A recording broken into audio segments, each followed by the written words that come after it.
Good morning and welcome to the Leadership and Insurance Podcast. I'm your host, Alex Bond, and I'm very lucky today to be joined by Philip from Now Insurance. Philip, good morning. How are you? Good morning, Alex. I'm doing well, thank you. Yeah, I'm saying good morning. It's probably not morning where you are. What, or is it? It's 8 a.m. So it's morning. Yeah, in fact, it's funny enough. It's 2 o'clock here. I don't know why I'm saying good morning anyway, but it's because I put these out in the morning. So by the secret of recording, I have to say good morning. But yeah, no, Phil, thank you for joining me. And obviously, for the folks at home, it'd be great if you could kind of introduce Now Insurance and what you guys are looking to achieve. Yeah, certainly. So Now Insurance is an artificial intelligence enabled commercial insurance platform. And where we are a bit unique in the marketplace is we are focused on professional liability. And so professional liability, management liability, that's our space. And currently where we're having those successes in healthcare professional liability and business services classes. Yeah. So you've been launched about 2 years, as I understand it. Is that kind of bias related? Is that a response to the kind of market conditions? Because your timing for launching and the COVID pandemic possibly didn't help you out, one would imagine.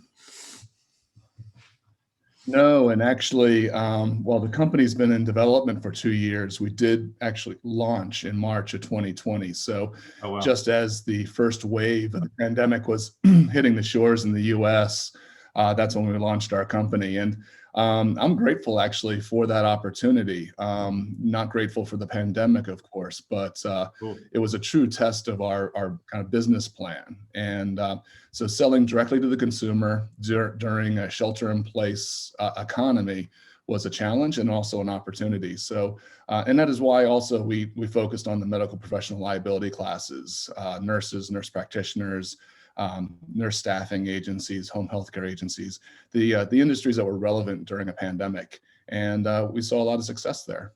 Yeah. It's interesting the amount of people I've spoken to that sort of echoed similar sentiments. Obviously, no one's grateful for a pandemic and what's been happening, but it's been really interesting to see how you look at your business differently. Is it fit for purpose? Are we digitally native enough? And that's an interesting question for answer for a business like yourself that's using things like artificial intelligence, because you might use all the clever tech, but you're structurally as a business, were you set up the right way? Were you sort of comfortable to all work remotely? Did that all work quite seamlessly for you? Yeah. So on the subject of preparing versus launch, and then the education that you get after that. That's the best laid plans, as they say. We built the product in the platform for ease of use and online distribution. And really, when we were developing the company, we were told by a lot of potential investors that if we could convert profitably on our site, then we've achieved what most couldn't. And so we saw that as the challenge and built our product for ease of use and conversion on our site, and to maximize conversion metrics and drive down the average customer acquisition costs. Because Google's going to charge you $10 a click, whether you're selling or not. So it's all passed through. So optimizing the customer acquisition cost by optimizing our conversion ratio was the game, as we were told. And then we got into it, and we built our platform from conversions, and we actually saw healthy conversions, as I mentioned to you before. We did convert profitably on our site, and we're achieving what we were told was the number one obstacle, converting profitably, and we were able to do that in the very first month. With some testing, not our first ad campaign converted profitably, but by tweaking and adjusting to the marketplace and, had a relevant message to our target audience, then, we were able to convert profitably. But what we found is that wasn't the biggest challenge that we were going to face. The biggest challenge that we actually were going to face is proper risk selection and underwriting in a platform that is unmanned, essentially. There's a lot of insurance underwriting expertise residing in the individuals that are leading departments and creating products, and they manage teams and oversee the performance of the underwriting. And in a digital world, we have to replace that. We have to create that kind of expertise in the platform. And that ended up being our biggest challenge. So for the last 10 months since we launched and started to scale our digital marketing capabilities, we've been focusing on building that kind of artificial intelligence underwriter and insurance or subject matter expert within a digital world.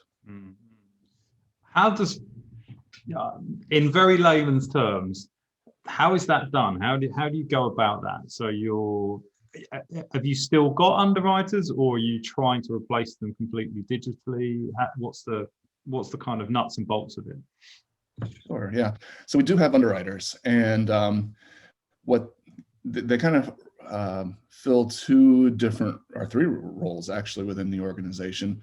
First, the most basic is on the call center. So we have 3 levels of call center activity, answering the phone and directing it to the right individual. The second level is basic answering questions about the policy and the product and the website and billing. And then there's the underwriting side. So if someone has got a very specific question about coverage or wants a quote while they're on the phone, about 20% of our sales are done through our call center.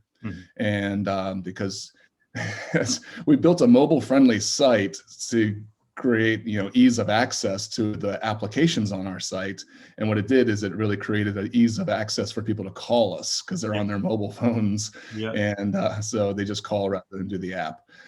So the underwriters are manning the call center, working with insureds through their issues.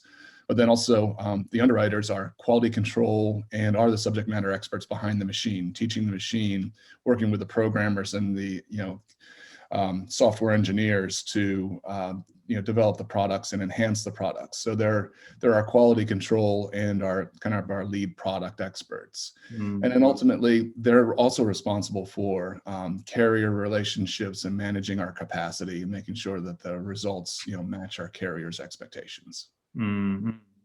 So there's still a role for an underwriter, absolutely, but the technology just makes the process more efficient. What used to be, even for the simplest accounts, there's still a PDF application, a loss run that's generated, licenses are copied and sent in an email submission that goes to an agent that then goes to 15 carriers. Underwriters put it in a queue, clear the submission. You know how all this works. We all know how this works. But it's a week-long process to get a quote for a nurse or a nurse practitioner, which really can be done in 3 minutes on our website. So it's really about efficiency and ease of access. But and we can get into this more later. The carrier's expectations are interesting on the insurtech side. They just see it as, oh, you're going direct to consumer, you're not using an agent, so this is going to be cheaper customer acquisition, and it's not. It's more expensive actually than using an agent, but it gives the insured the tools that they're looking for: access to an immediate quote and an insurance certificate within minutes. It's really a better customer journey in a lot of ways, especially on these very small accounts, than working with an insurance agent in the traditional model. So is it operated as an MGA presently? Are you an MGA model now? We're currently structured as an MGA, and that was the best structure for us to launch. Our intention is to be full stack, which means we take risk in the products. So we will have our own carrier or reinsurer. But the best use of our capital right now is in developing our technology and our platform. So all of our capital raise is going toward that. Eventually, we will raise capital for our own insurance company, but that's when the time is appropriate. What's the big? I suppose that's the thing, because you've run MGAs before, haven't you? Is that... I have, yeah. This is, I kind of lost count. This is probably my third or so, depending on how you count them. Yeah. I've run MGAs that were inside of brokerage firms, and and I started my career on the insurance carrier side. Yeah, sure. Because I'm a big fan of the MGA model. I think it's it's particularly good for things like this, isn't it? When you're sort of essentially trying to get your tech right, and you want to kind of prove something. I mean, I'm always stunned that there are people out there that go straight in full stack, it's kind of there's no training wheels with that, right? You've got to just dive straight in and you're accepting risk. But What's kind of your thinking behind going towards full stack? Where's the sort of big advantages for you? Is it around like sort of product development, or yeah? That's exactly it. Yeah. As an MGA, it's very capital efficient. That's the advantage. The disadvantage is there's this perception that there is the interests aren't aligned with the carrier, that an MGA is focused on commissions and not underwriting profit is kind of the negative reputation that MGAs have in the space. And so every carrier that we talk to about providing capacity for now insurance, every product that we want to develop, there's just a longer lead time because we have to get over this alignment of interest hurdle. And there are ways to do it with profit sharing commissions and swing commissions and things like that can replicate a quota share reinsurance arrangement. But it takes about 18 months, in my experience, for an MGA to bring a product to market because of the amount of work it takes to find a carrier that buys into the vision and trusts the MGA. And you have to prove your track record and you have to build credibility in the marketplace. So that takes time. If we had our own risk capital, then my experience is we can bring products to market in about 6 months. So significantly shaving off time in product development and finding support, because once you have your paper in place, a front or a participating front, reinsurance structure where they buy into the grander scheme of our product development. And if we're taking a 15-20% quota share, you basically have the structure in place to start really ramping up product development and bringing things to market. It's interesting, the MGA model from that kind of, I think you made a really important point there, is that it's about kind of it's about trust, is the challenge of kind of getting trusted partners, because I think it's always unfair, that kind of essentially that MGAs are kind of bothered about volume because it's more about volume rather than profitability. And it seems a bit of a moot point, because if you continue to write an unprofitable book of business, then you won't get your capacity renewed. So, there is that protection. So it's sort of strange that it kind of gets tarred so much with this brush, because, obviously, lots of people have been burnt in the past. There's been some really bad MGAs that have been run badly, but surely if you I suppose what I'm getting at is it sort of doesn't make sense to me. So the argument itself is kind of dies in the water, because you go, well, if people don't write you profitable business, then stop providing them with capacity. But then we all know those MGAs out there that burn through capacity and then just get new capacity providers, and everyone stood scratching their head going, how have they managed to get capacity? So but it's a great model. I mean, and I think those relationships, what's the kind of US relationship with capacity providers like? Because one of the challenges I always see is that it's an annual renewal process in capacity, particularly in the UK. But is the US the same? It's kind of 12 months capacity arrangements? Well, I say this without that much experience with domestic carriers. My primary relationships are with Lloyd. So Ascot and BS are primary supporters, and in my career spent mostly creating products with Lloyd's of London. And you're right, it is an annual contract with Lloyd's, and that year comes up so quickly, and we're constantly in a process of preparing the renewal submission. In the US, generally, no, the contracts aren't annual. They're, good until canceled, with a cancellation provision that's, 60, 90 days or so. They can be kind of tight. So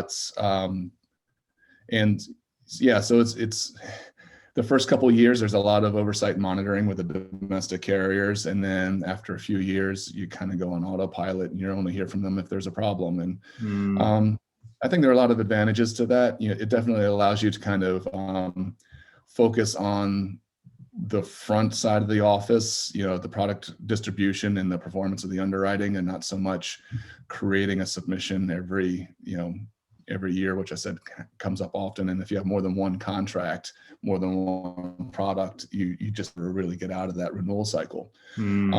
So yeah, there's some advantages. With Lloyd's, they claim the syndication process and having more stability because you have more support. If you lose one syndicate, you haven't lost your program. But I don't know if that in my view, has created more stability for insurance programs in the U.S. versus working with a domestic carrier. They do the same thing. The domestic carrier does the same thing with reinsurance behind the scenes that we're doing with syndicates on their front end as a Lloyd's cover note holder. So I don't know, but yeah, my programs are with Lloyd's, and I'm very grateful for the capacity because they've supported me through my career. And when we talked earlier about building trust, that's something that I have done in the Lloyd's market, and they've built trust with me. So, that's a relationship that's working well. The only disadvantage at this point is, and I complain about the renewal cycle. It's really not that big a deal when you have your ducks in a row. A lot of this information is at your fingertips already anyway. Yeah, I think a lot of those structures feel like contrary to scaling. So I'm always intrigued. I think the model's great, and it just seems those things like 12-month cycles, it seems too short term. And because I wonder whether it sort of just ties into kind of British business for a long time reputationally had kind of a very short term. It's a very short term view. We're very much kind of in the short term, and I think we should, to make things successful, particularly insurance. I mean, the 300-year-old industry.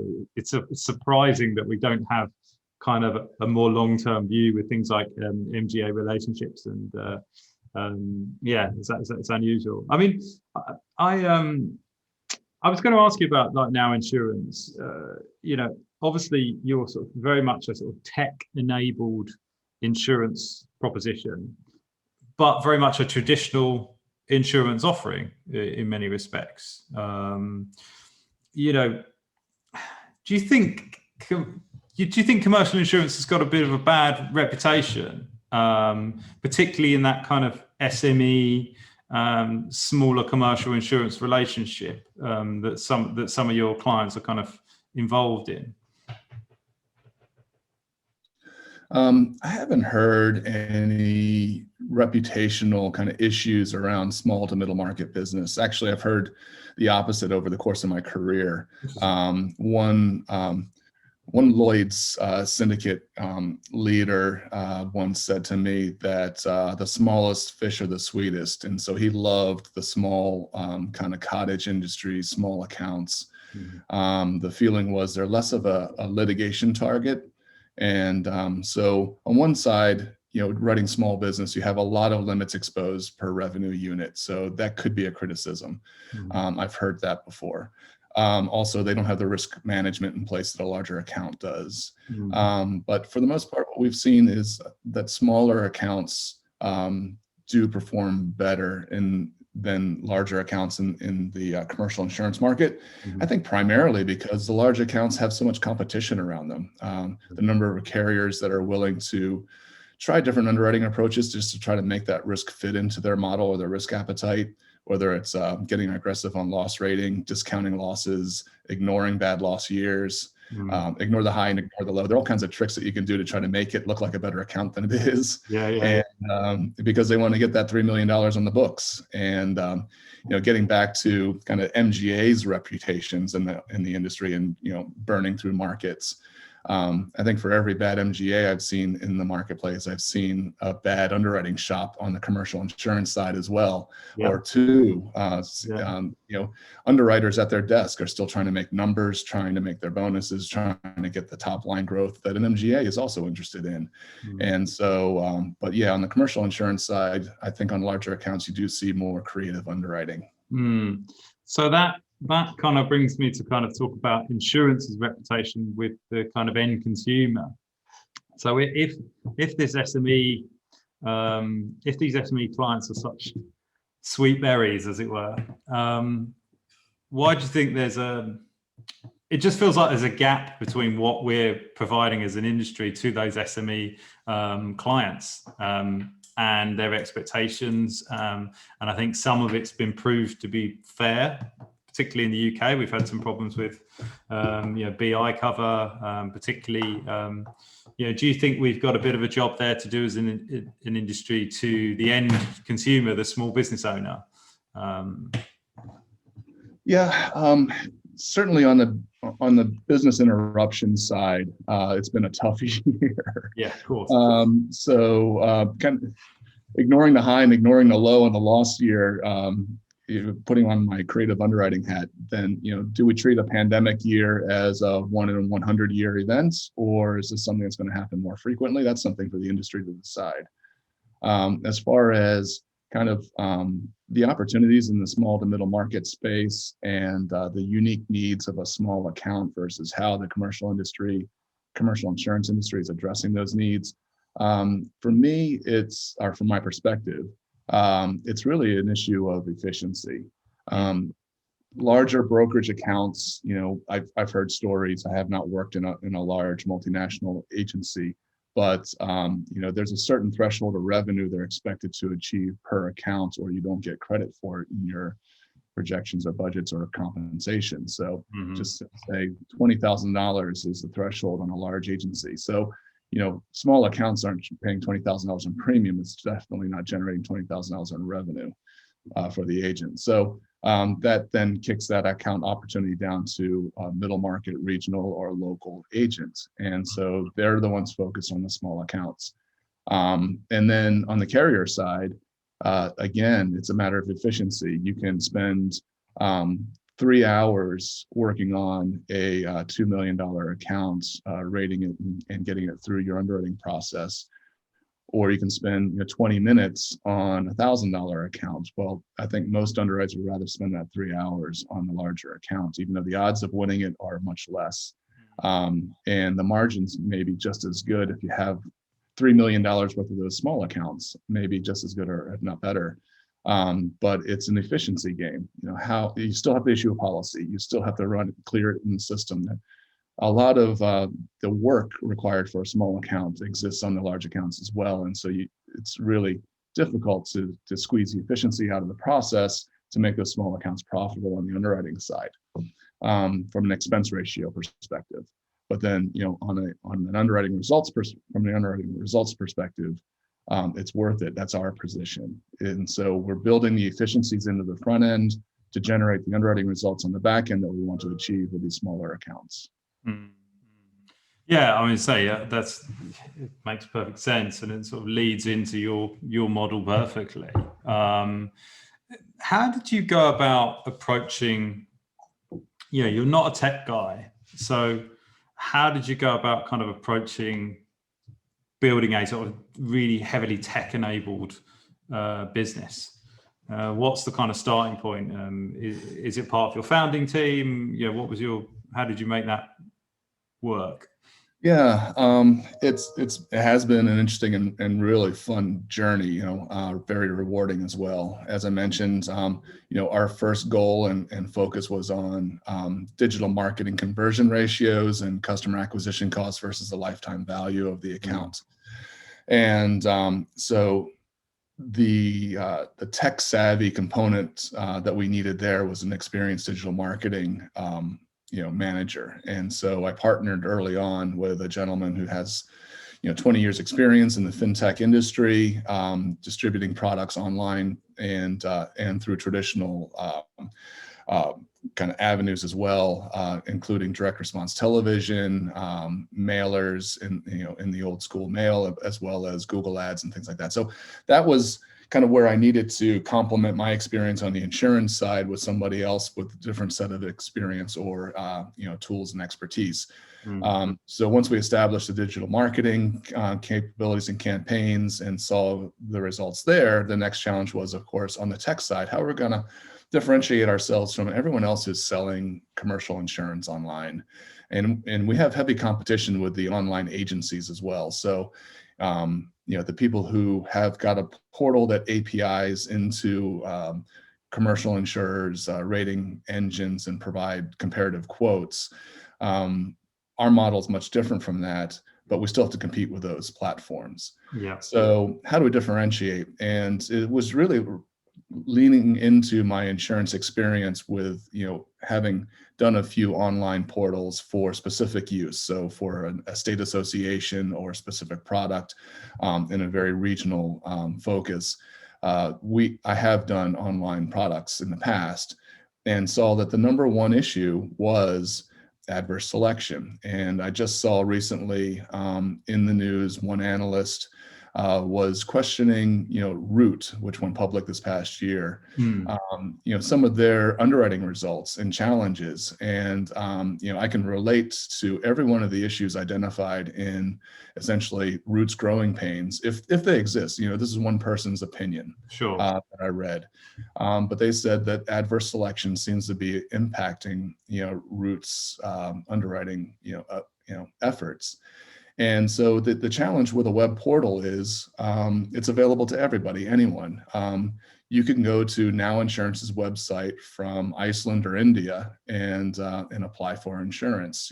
Our coverage only covers U.S. operations, but there are very few restrictions on these portals. And with that in mind, there are very few kind of underwriting filters as well. They're basically just manual underwriting mechanisms. In a lot of cases, they're just replacing an Excel spreadsheet. Put in your exposures, select your territory, select your limit and deductible, and here's your price.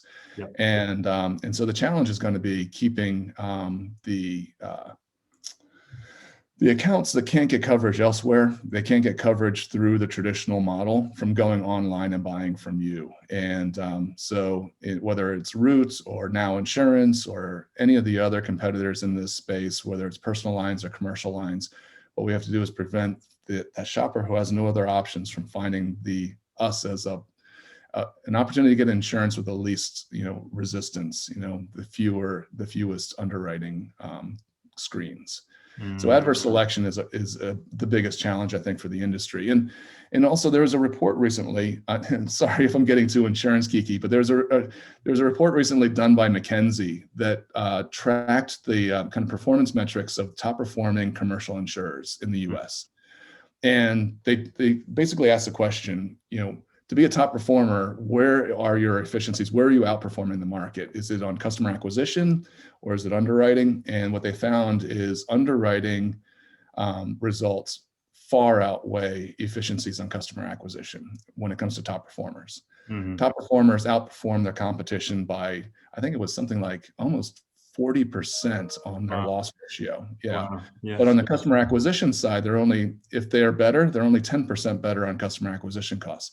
Because it almost seems like customer acquisition costs are like water. It's going to find its equilibrium, right? Mm-hmm. As soon as there's an acquisition, a way of acquiring customers that's more efficient or less expensive, then the competition kind of dives in and bids it up and eventually kind of reaches that equilibrium. I think You see that with Google ads, you see that with association compensation structures, you see it with insurance agents.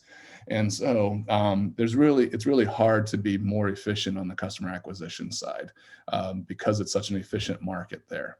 Mm. But on the underwriting side, risk selection and pricing can move the needle more dramatically. And that's where we see also the opportunity in the insurtech space is as we move beyond this whole customer acquisition cost versus lifetime value scorecard that we're all being judged by.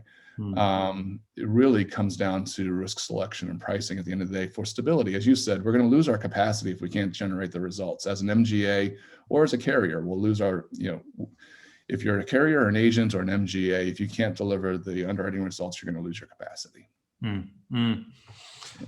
Yeah, no, completely. And Philip, never apologize for being too insurance geeky on this podcast. It's literally the premise of the podcast. You're perfectly, you can be as geeky as you like, so it's more than welcome. And especially if you're going to roll out some good McKinsey facts. Yeah, and that's a good one. I am intrigued about this though. That there's something that occurred to me over a few podcasts, and a lot of the time we're on here talking about efficiencies and better underwriting and better results and risk selection. And then this is certainly not being leveled at you, but I think a lot of that stuff gets fed into kind of creating more profit for, and rightly so, for the insurer, the carrier, or the MGA, or the insurance entity. But sometimes I think, are we missing passing some of that back to the consumer? You can choose to kind of take the money and make more profit, or you can choose sometimes to create a sort of premium experience. And do you think sometimes we miss the opportunity to create better with that income, and we focus too much on kind of just trying to create the margin on the same product by being more efficient that way?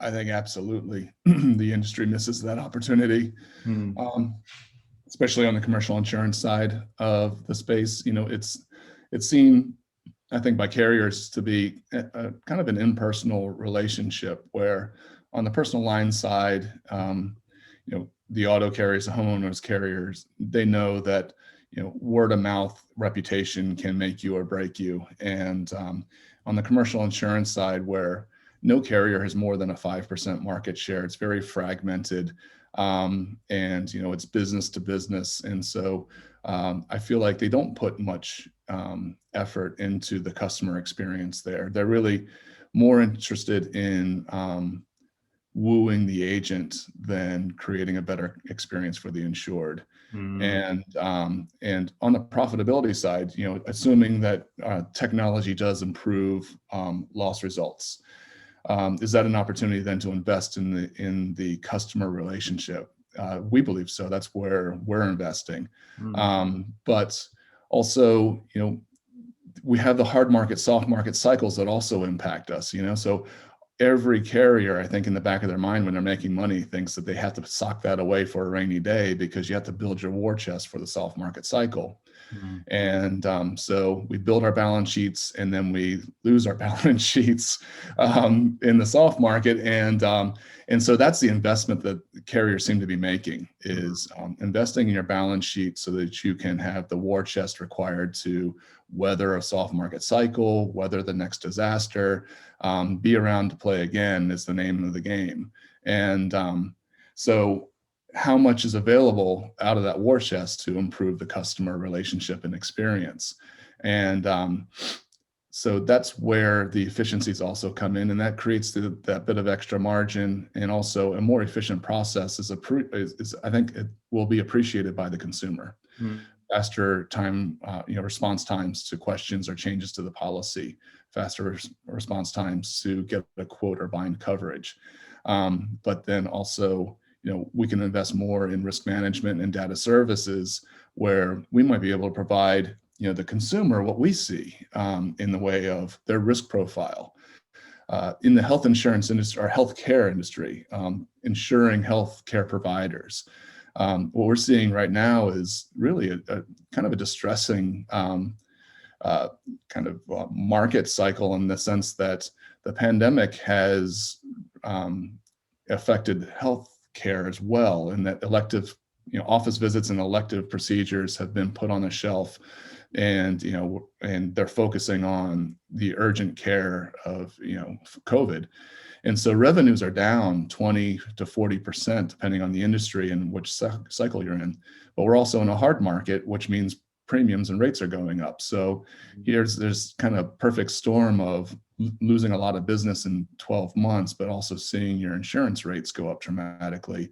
And so we see a lot of clients that are kind of very disappointed in the commercial insurance industry for essentially penalizing them in a year where they felt like they already had enough penalties heaped on them.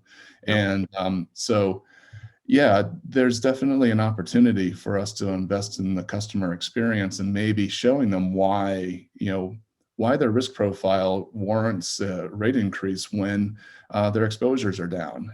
How can we help them navigate what is a good risk and what is a bad risk from our perspective, and where will they be penalized in the rating process if they continue down a certain path? In our case, it's correctional, working in a correctional facility or a long-term care facility or an urgent care facility is considered very high risk, but it was very profitable for them in the last 12 months. So they've seen their exposures skew more towards high risk procedures, which means their rates went up, even though their total revenues went down.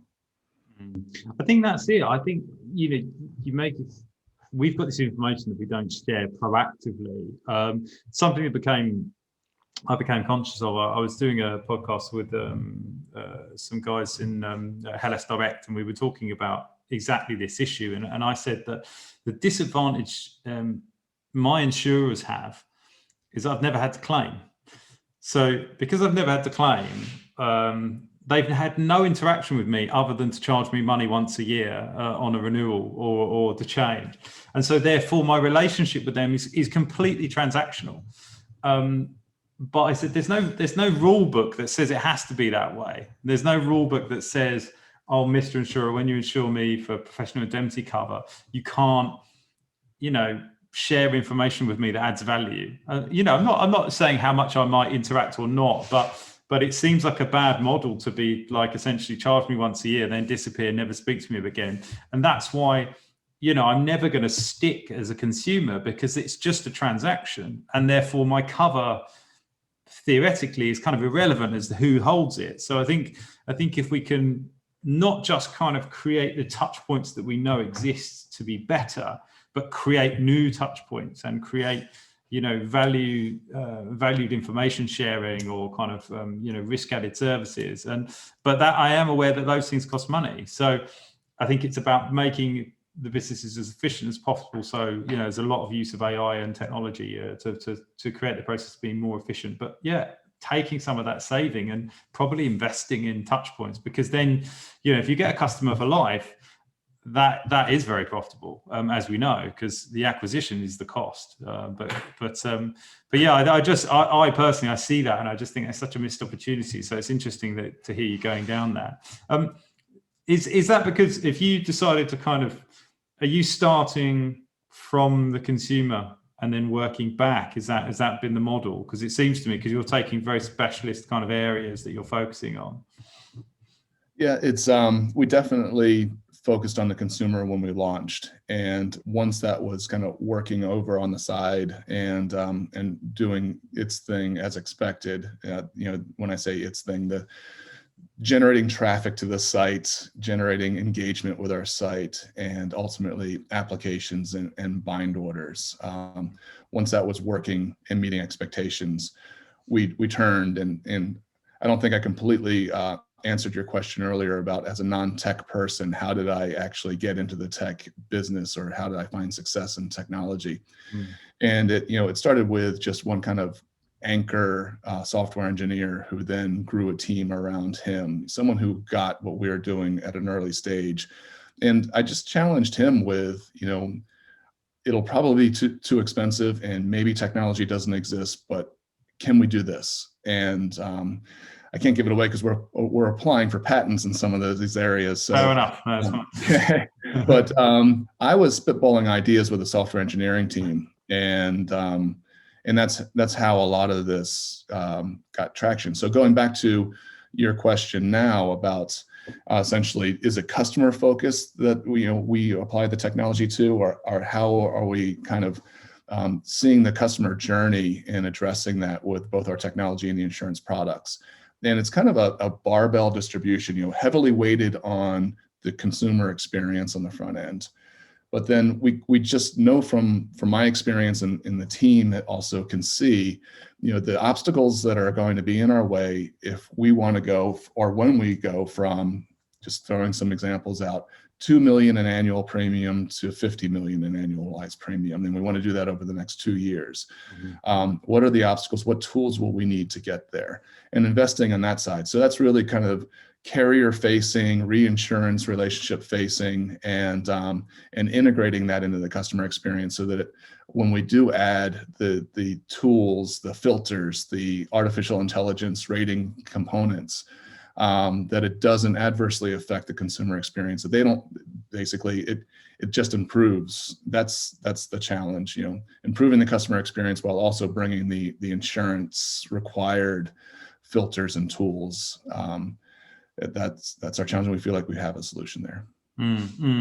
Yeah, because I think that's going to be, it sounds really obvious when we say it, and I'm amazed how often we have to talk about it in insurance. It's going, got to put the customer first. And you think, yep, yeah, like in every other industry, I think, and I think it's because there's the removal of that, and I think it does come back to maybe the point we talked about, the touch points with your consumer, your actual end user of the product, the small business owner or the business exec, or we're quite removed quite often from them, and then sometimes I feel like digitizing the process if you don't get it right, then you're putting more distance. It might be very efficient, but there's no relationship being built there. So that can be a risk sometimes. It can be, yeah.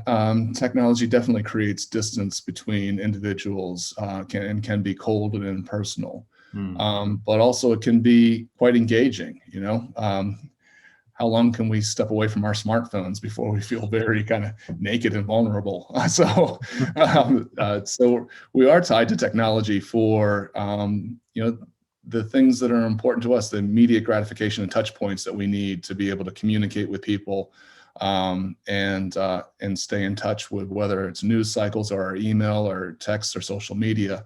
The things that we're relying upon to stay connected now are on our phones.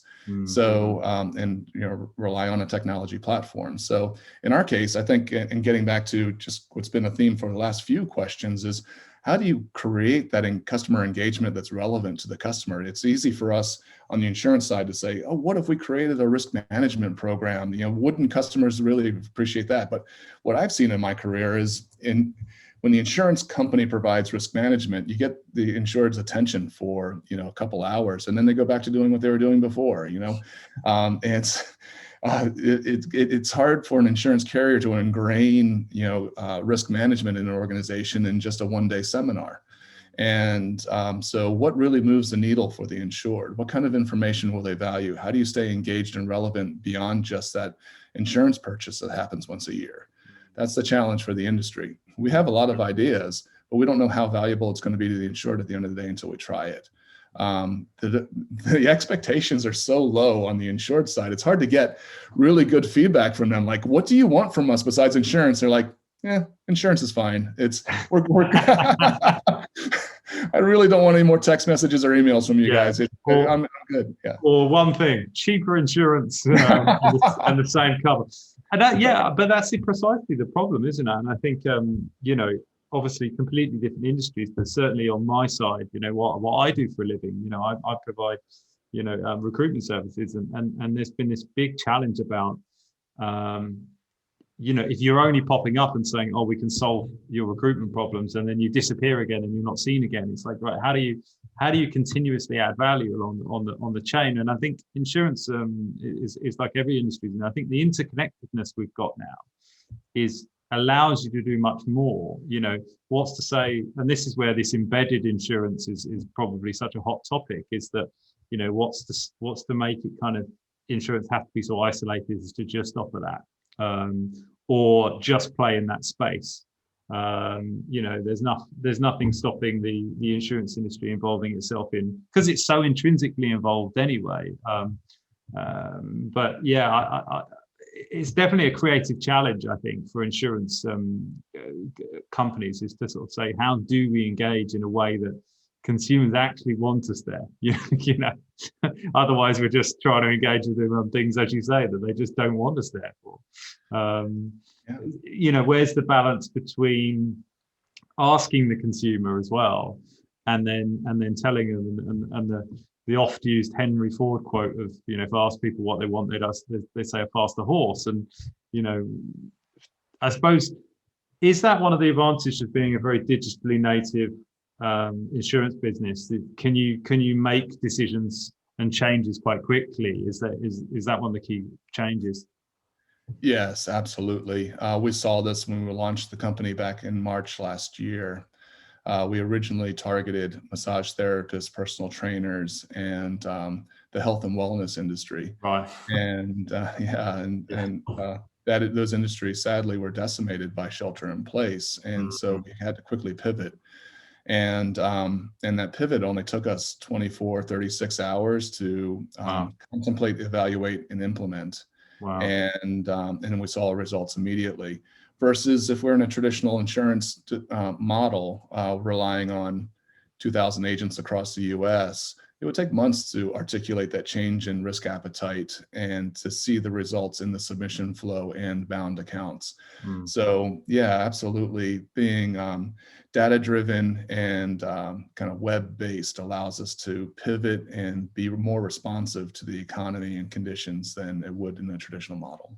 Yeah, no, that's great. Yeah, that's some pretty swift turnaround times. What's conscious of time? Actually, we don't want to overstay our welcome with people's ears or eyes. So I just wanted to ask you, what's coming up in the next 12 months for Now Insurance? What can we look forward to from you guys, and what's on your plate at the moment that you're sort of going through? Yeah, exciting times. So we launched with our minimum viable product, and so that is targeting individual licensed professionals, and these individuals are a business. But what's next for us is moving further along that small to middle market chain, more institutional risks, more complex risks in the health insurance or healthcare space, as well as business services. And when I say business services, I mean consultants and event planners and those kinds of miscellaneous E&O type classes. So larger institutional accounts. And while we target those, we'll be implementing the artificial intelligence rating engines that I've talked about that are currently in beta mode.